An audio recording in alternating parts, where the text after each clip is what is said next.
और आपको बता दें कि जून महीने में रोजगार सृजन के मोर्चे पर एक बेहद अच्छी खबर है। मैन्युफैक्चरिंग और सर्विसेज सेक्टर में मांग बढ़ने से जून महीने में 18 सालों में सबसे तेज गति से रोजगार सृजन हुआ है। HSBC के एक सर्वे के अनुसार जून में भारत का कंपोजिट PMI 60.9 दर्ज किया गया है, जो कि मई महीने में 60.5 दर्ज किया गया था। आपको बता दें कि 50 से अधिक PMI अर्थव्यवस्था में बढ़ती मांग और रोजगार सृजन को दर्शाता है। लगातार 35 महीनों से भारत से परचेजिंग मैनेजर्स इंडेक्स यानी कि PMI में बढ़ोतरी दर्ज की जा रही है। कंपोजिट PMI के ये शुरुआती आंकड़े हैं, जिसमें बाद में बदलाव भी संभव है। सेवा क्षेत्र में भी मांग में तेजी बरकरार है।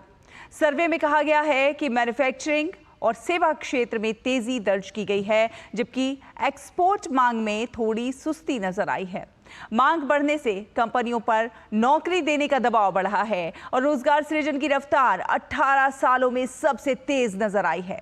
S&P ग्लोबल हर महीने मैन्युफैक्चरिंग और सर्विसेज दोनों ही सेक्टर्स में काम कर रही कंपनियों का सर्वे कराता है और दोनों सेक्टर के मिले जुले प्रदर्शन को कंपोजिट PMI इंडेक्स के तौर पर जारी किया जाता है।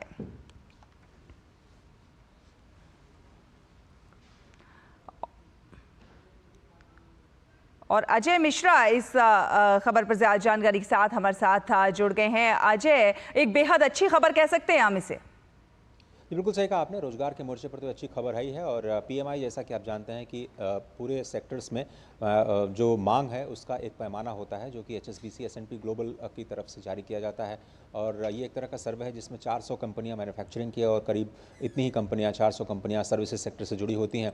उनसे कई सारे सवाल पूछे जाते हैं, मिसाल के तौर पर आपकी मांग में कितनी बढ़ोतरी हो रही है, नए ऑर्डर्स आपको मिले हैं कि नहीं, साथ ही साथ रोजगार के ऊपर आप क्या असर देखते हैं, आने वाले भविष्य में आपकी मांग को लेकर के क्या आपका अनुमान है, साथ ही साथ महंगाई के मोर्चे पर आपको क्या लगता है। सारी कंपनियों से सर्वे के बाद ये जो इंडेक्स निकाला जाता है, अगर 50 से ऊपर होता है इसका मतलब है पॉजिटिव संकेत है और अर्थव्यवस्था में मांग बढ़ रही है। डिमांड बढ़ने से जो रोजगार है उसमें भी बढ़ोतरी होती है। और ये जून के जो कंपोजिट इंडेक्स जारी किए गए हैं वो 60.9 है। आपको बताएं कि 35 महीनों से लगातार ये पॉजिटिव जो आंकड़े हैं वो आ रहे हैं भारत के बारे में, जिसमें मैन्युफैक्चरिंग सेक्टर में और सर्विसेज सेक्टर में दोनों में ही बढ़त देखी जा रही है। ये एक अच्छी खबर है।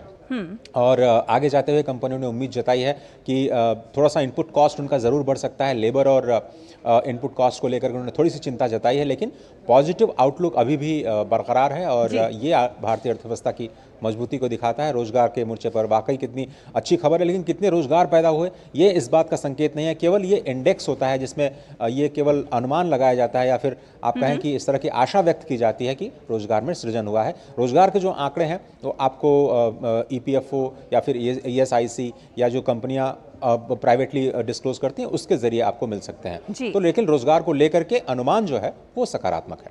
अजय जी, आज जो है GST परिषद की भी एक 53वीं जो बैठक है वो होने जा रही है और कई महत्वपूर्ण मुद्दों पर इसमें भी विचार विमर्श होने जा रहा है, जिसमें ऑनलाइन गेमिंग और टैक्सेशन जैसे मुद्दों पर भी बातचीत होने की संभावना है। क्या कुछ अपडेट है आपके पास? देखिए शैला, ये जो GST की परिषद की बैठक वो बहुत ही महत्वपूर्ण इस लिहाज से है क्योंकि ये NDA गवर्नमेंट के बनने के बाद ये पहला फैसला लिया गया था जब GST काउंसिल की बैठक का ऐलान किया गया था। यानी जो कॉम्पिटेटिव फेडरलिज्म, कोऑपरेटिव फेडरलिज्म जिस पर लगातार सरकार फोकस करती रही है, उसको लेकर के एक बड़ा फैसला लिया गया कि सरकार बनने के तुरंत बाद GST काउंसिल की मीटिंग बुलाने का फैसला लिया गया। अब ये मीटिंग कब बुलाई गई है?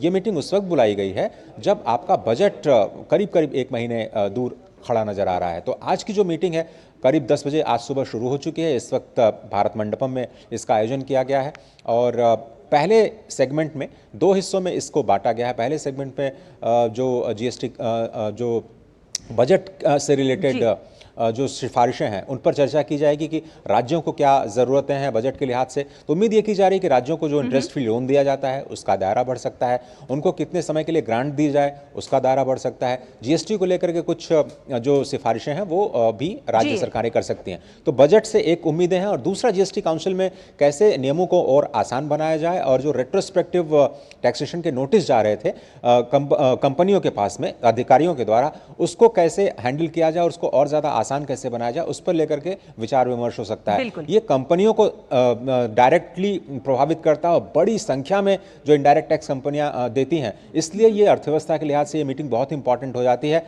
ऑनलाइन गेमिंग पर चर्चा होगी या नहीं होगी, 28% को घटा करके 18% किया जाएगा, नहीं किया जाएगा, ये एक अभी थोड़ा सा स्पेकुलेशन वाली बात होगी, उस पर हम कुछ कमेंट नहीं कर सकते। लेकिन जो सूत्र बता रहे हैं कि हो सकता है ऑनलाइन गेमिंग पर चर्चा बाद में की जाए। अभी जो फौरी तौर पर चर्चा होनी है, जीएसटी के पूरी जो परेशानियां आ रही हैं उसको कैसे आपको और ज़्यादा सरल बनाया जाए, उस पर ज़्यादा फोकस नजर आता है। शाम को 6 बजे करीब वित्त मंत्री शायद मीडिया के साथ मुखातिब होंगी, तो फिर राज्यों की सिफारिशों और जो महत्वपूर्ण निर्णय लिए जाने हैं उस पर और भी खुलासा हो पाएगा। बिल्कुल, तो बेहद महत्वपूर्ण ये बैठक होने जा रही है। बहुत बहुत धन्यवाद अजय हमारे साथ जुड़ने के लिए और ये अपडेट साझा करने के लिए। फिलहाल वक्त एक छोटे से ब्रेक का है।